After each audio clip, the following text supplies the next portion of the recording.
when we were filming, and the dailies, of course, were sent back to Hollywood, and the executives would see it the next day. There's that delay, and then we would see it 48 hours later, at the end of the day, ourselves in Georgia. The feedback I was getting from Nancy Harden and Don Simpson, who were the people who were actually talking to me, was they loved it. Absolutely thrilled. Every day, the whole shoot, they couldn't have been happier. Really could not have been happier. And of course, we stayed right on budget and right on schedule also, which helps. We got back to LA, and you go to the commissary every day and you see the same people running the studios and other filmmakers. And it was always high fives whenever they saw me. I was like golden boy. And then I delivered the director's cut. Now I had, in those days, two cuts. Nobody has final cut unless you're coming off huge box office picture. And even then, your agent has to argue for it. But I had two cuts and two previews in my contract. My agent at the time was Jeff Berg, with whom I'm still involved with to this day. Great guy, wonderful partner, and back in the day, a terrific agent. He went on later to run ICM for more than a decade. Well, we screened my first cut for the executives at Michael Eisner's private screening room, and he was there, and Barry Diller, and the whole group was there. And at the end of the screening, the lights came on. I was sitting in the back of the room with Nancy Harden and Pembroke Herron, the editor, and myself. And the lights came back on. It was deathly quiet. Nancy came back and escorted us out the back door and said, we'll talk tomorrow. Well, when you hear an executive at the studio say, we'll talk tomorrow, the stake has just been driven through your heart. And the next day, I heard from her, it might have been Don, he said, Ron, we're not making an art film. We're making meatballs. That's what we expected. That's what we want.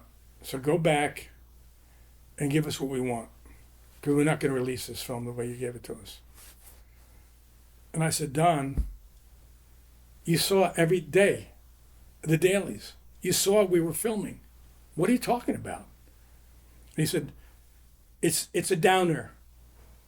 It's a downer. You're supposed to make a comedy. Fix it or we'll fix it. In so many words, he was not insulting or abusive or coercive. Don Simpson always treated me with respect, but I got the message. You edit the way we want or we'll take the movie away from you. And the next few days in the studio, the high fives were no longer there. Coming and going to the commissary, I was like the invisible man. I'd walk right by the executives like they didn't want to look at me. I'm sure I'm telling a story that anybody who's worked in Hollywood knows very well. Rob Cohen was in my age group. He was a young director-producer. We were all young in those days. And he said to me, Ron, listen to what I'm telling you. The beaches of Malibu are littered with the corpses of first-time directors. In other words, you got to get your first movie right or it's game over. Now, I'm not saying I was not aware of these pressures, but thankfully I understood that if you're not true to yourself, you're wasting your time and everyone else's time.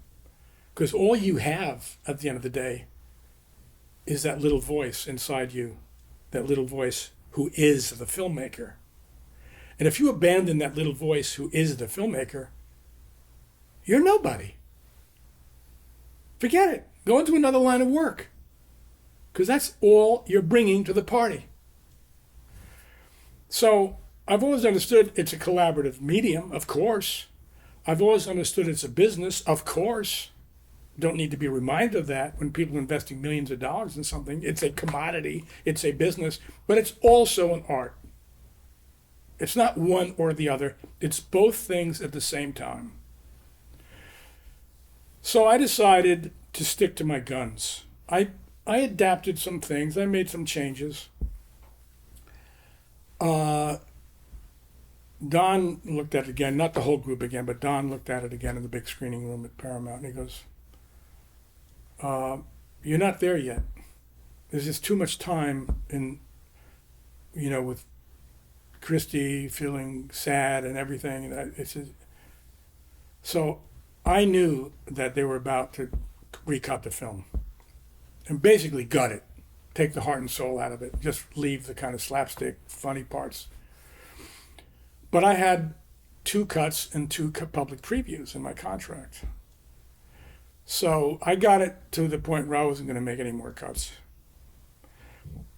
Let's test it. So, to their credit, the Paramount execs bust in teenagers from all over the Valley and Hollywood on a weekend, of course. They filled the Paramount Theater. It's a big theater. They have a newer one since, but it was a lot of seats, more than 600 seats. Packed it in, and there were teenagers and teenagers. And you imagine how rowdy. And standing in the back of the screening room were Diller, Eisner, Katzenberg, Simpson, Nancy Harden, Stephen Friedman. And I was sitting in the last row in the back with the editor, Pembroke Herring, and myself. And the lights went down and the film started.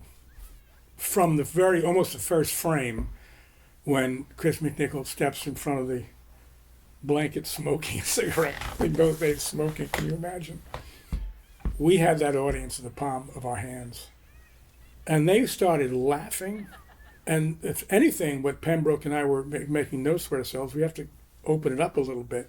Slide me something nice. Because what you learn with an audience is, if the audience starts laughing, they don't hear the next line. They were laughing their heads off. And by this time I looked over and all the executives who had been standing now went and sat down. They were ready to leave right away. They now took their seats and they stayed in. And little by little, the laughter subsided. Then it got deathly quiet. I'm talking about 500 or 600 kids. Deathly quiet. And then the next sound you heard was girls crying. I'll never forget it.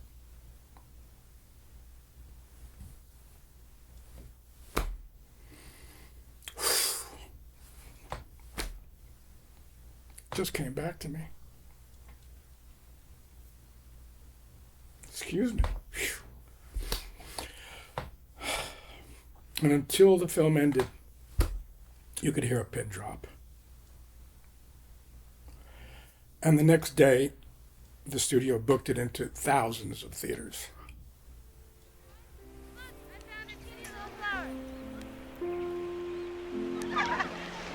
Could you tell me what some of the after effects are? You know, when you make it sound like a disease. To their credit, when they saw the reaction of that crowd, everything was adapted accordingly. And as we know, when the picture was released, and they got behind it with marketing, etc., when it was, and the poster, everything was beautiful.